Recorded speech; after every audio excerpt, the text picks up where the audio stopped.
जय श्री कृष्ण।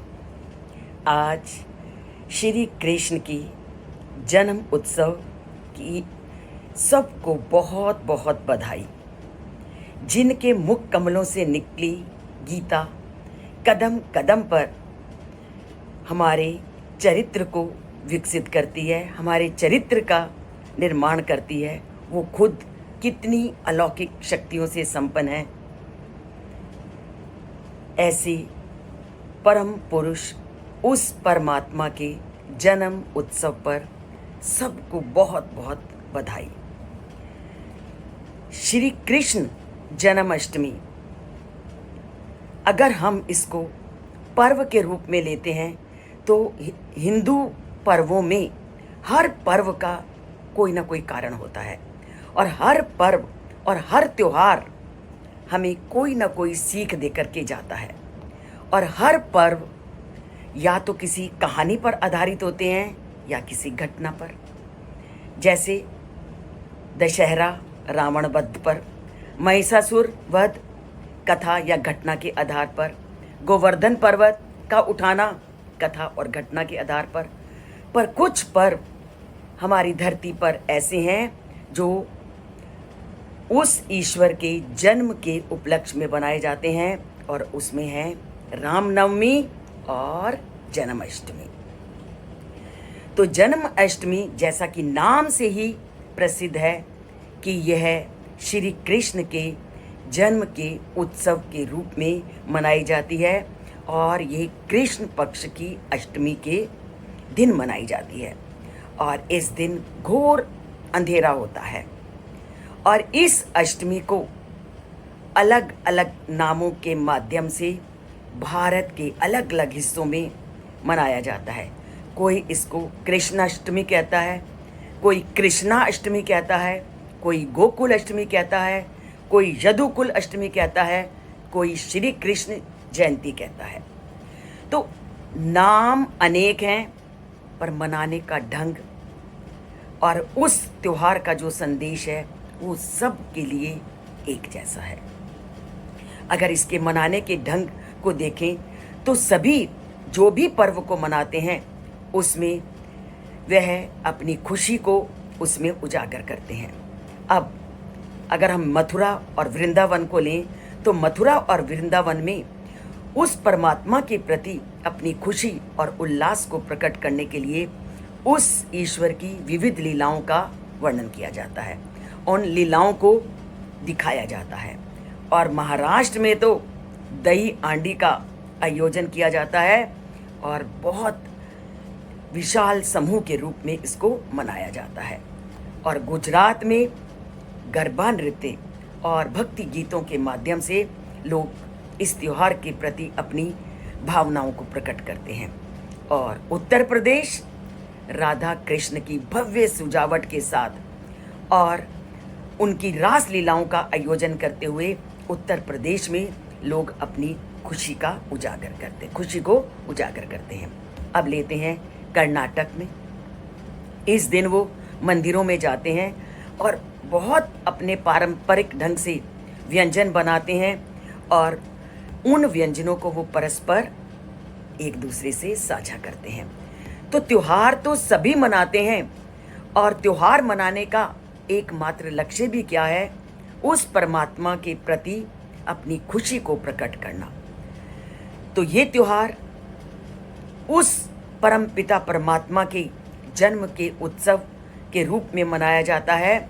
यहाँ केवल हमने इसको यही नहीं लेना कि श्री कृष्ण का जन्म कंस के वध के लिए नहीं हुआ, बल्कि श्री कृष्ण ने जन्म लेकर के अनेक महत्वपूर्ण कार्य को किए।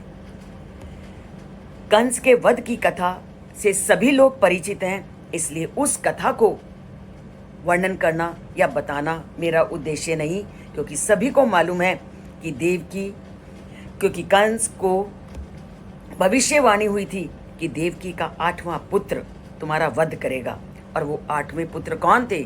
श्री कृष्ण। और जिसको जीवन लिखा है, चाहे उसको कितनी दरवाजों में बंद कर दो, जिसका अंत जैसे लिखा है उसका अंत करने वाला हर तरह से सुरक्षित रहता है। ये बात पूरी गीता में हमने वर्णित की है कि जितनी सांसें कोई लिखवा के आया है, उस सांसों को ना तो बढ़ाया जा सकता है और ना घटाया जा सकता है। अगर कंस का अंत लिखा था तो श्री कृष्ण का बचना और देवकी के 8वें पुत्र का बचना स्वाभाविक था। तो श्री कृष्ण ने जन्म तो लिया कंस के वध के लिए, परंतु श्री कृष्ण हमें कितने मुख्य संदेशों को देते हैं और ये पर्व हमें क्या क्या संदेश देता है, उस संदेश को धारण करना हर पर्व का, हर त्योहार का मुख्य लक्ष्य होता है। पर हम क्या करते हैं, जो त्योहार का मुख्य लक्ष्य होता है उसको तो हम दूर कर देते हैं और बाकी चीज़ों को नाच गाना लेकर को ही प्रमुखता देकर जो सीखना चाहिए उसको परे कर देते हैं। तो आज हम केवल वही जानेंगे कि जन्म अष्टमी का त्योहार हमें मुख्य रूप से श्री कृष्ण क्या सीख देते हैं। श्री कृष्ण, सबसे बड़ी श्री कृष्ण की सीख है कि जीवन में आने वाले दुखों से कभी हार नहीं माननी चाहिए। जीवन में दुख आएंगे और उन दुखों को व्यक्ति को सहज रूप से अपनाना है। जब हम संसार में आए हैं तो सुख और दुख का चक्र चलता रहेगा। आज सुख है तो कल दुख, आज दुख है तो कल सुख, क्योंकि कहा भी गया है चक्रार पंक्ति रेव गच्छति भाग्य पंक्ति, कि जैसे पहिया है उसका चल रहा है, एक हिस्सा नीचे और एक ऊपर है, उसी तरह अगर आज सुख है तो कल दुख और अगर आज दुख है तो कल सुख। तो सुख और दुख जीवन के उस चक्र की तरह है जो निरंतर परिवर्तित होते रहते हैं। इसलिए श्री कृष्ण अपने पर्व के साथ ये सबसे बड़ी सीख देते हैं कि कभी जिंदगी में दुखों से हार नहीं माननी, अपितु जितने भी दुख मिलते हैं उसको जीवन में सहज रूप से अपनाना है। और दूसरा उन्होंने बोला, प्रेम जीवन में अनमोल है और जो प्रेम करना है उसमें कभी स्वार्थ को नहीं देखना। प्रेम को तुमने निस्वार्थ भाव से करना है। उस निस्वार्थ भाव से किया गया प्रेम ही वास्तविक प्रेम है। तो प्रेम में को कभी शर्तों के साथ मत कीजिए। प्रेम कभी शर्तों के साथ किया गया प्रेम कभी सफलीभूत नहीं होता। प्रेम में अपनत्व लाओ, प्रेम में अपनापन लाओ। जब तक प्रेम में अपनापन नहीं, तब तक चाहे भाई बहन हो, चाहे भाई भाई हो, तो वो जीवन कभी भी सफल नहीं होता। और प्रेम में कभी भी झूठ को स्थान मत दो। अगर आपका किसी के प्रति स्वाभाविक प्रेम है तो उस प्रेम को निस्वार्थ भाव से करो, उसमें झूठ को दूर भगा दो, क्योंकि झूठ प्रेम को कपटी बना देता है। जब आपने एक झूठ बोला, झूठ कभी छिपता नहीं है।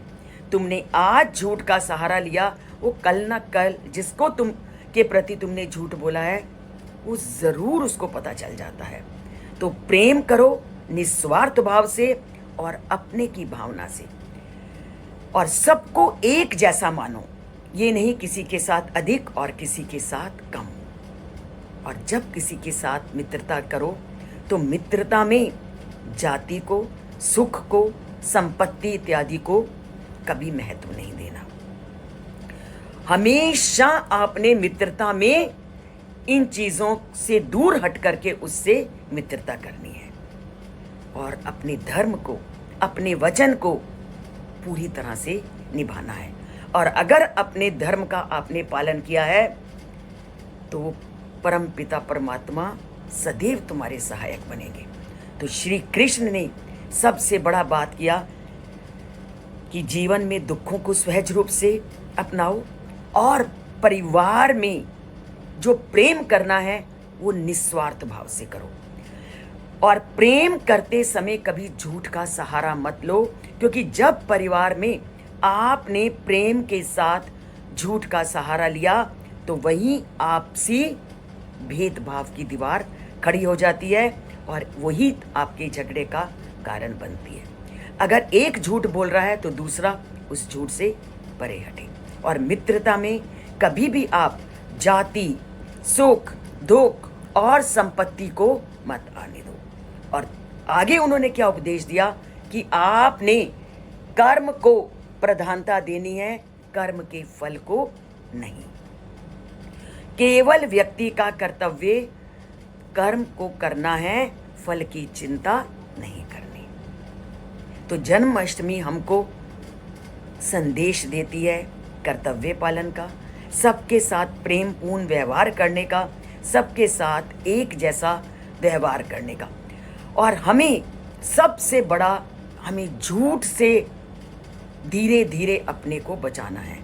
और झूठ से बचाने के लिए सबसे पहले हमने परिवार के लोगों के साथ जो हम झूठ बोलते हैं उसको हमने अपने अंदर से इस भावना को हटाना है, क्योंकि सबसे पहले इसकी शुरुआत करनी है अपने परिवार से, कि परिवार के जो हमारे अपने हैं उनके साथ झूठ नहीं बोलना। तो ये श्री कृष्ण का सबसे बड़ा गीता का उपदेश है। और यही जन्माष्टमी हमें देती है ज्ञान कि अंधकार भी प्रकाश में बदल जाएगा अगर जिंदगी में आपने परिवार के साथ सत्यतापूर्ण व्यवहार किया है। तो लेते हैं जन्माष्टमी के त्योहार से ये सीख, और इस त्योहार के दिन ये प्रतिज्ञा करते हैं कि सबसे पहले हम अपने को ऊंचा उठाएंगे, फिर परिवार के लोगों के साथ एक जैसा व्यवहार करेंगे। और जब परिवार और अपने को हमने उठा लिया तो धीरे धीरे हम समाज को, देश को अपने आप उठाना शुरू कर देंगे। उठाते हैं अपने को ऊंचा, अपने परिवार के साथ कपट रहित व्यवहार करके और परिवार के सभी सदस्यों के साथ एक जैसा व्यवहार करके। तो इसके लिए अब अभी तक अगर चैनल से नहीं जुड़े तो चैनल से जुड़िए, परमात्मा के साथ नाता जोड़िए और चैनल को सब्सक्राइब कीजिए। सब्सक्राइब केवल एक बार करना है, अगर अच्छा लगे तो लाइक भी कर दीजिए। जय श्री कृष्ण। एक बार सबको फिर जन्माष्टमी की बहुत बहुत बधाई। और वह परमपिता परमात्मा सबके घर में वैसे ही खुशियाँ लाएं जैसे वो नंद बाबा के घर में लाए, जैसे वो मथुरा और वृंदावन में लाए, ऐसे ही सबके घर में खुशियों को लाएं। तो जुड़ते हैं इस चैनल से, इसे सब्सक्राइब करके और जय श्री कृष्ण बोलकर।